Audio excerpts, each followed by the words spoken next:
This little square looks completely harmless. Your phone can read it in a second. Your eyes can't read it at all. So when you scan it, you're trusting it to take you to the right place. And that blind trust is exactly what a scammer needs.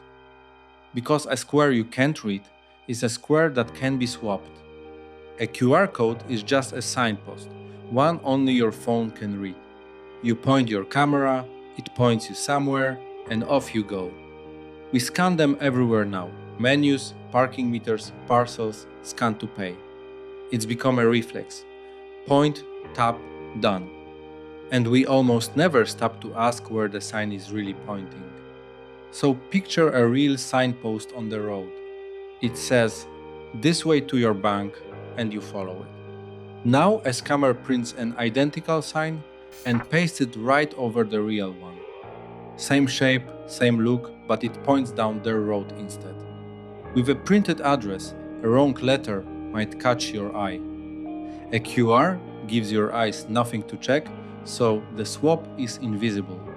Follow the swapped sign and your phone opens a page.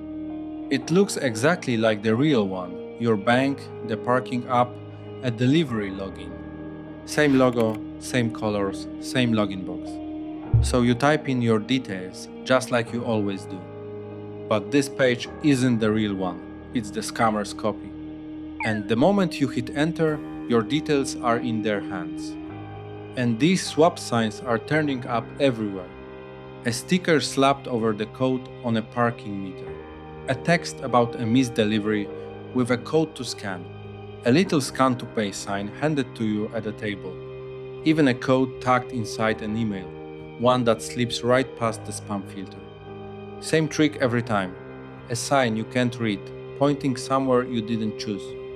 None of this is high-tech wizardry.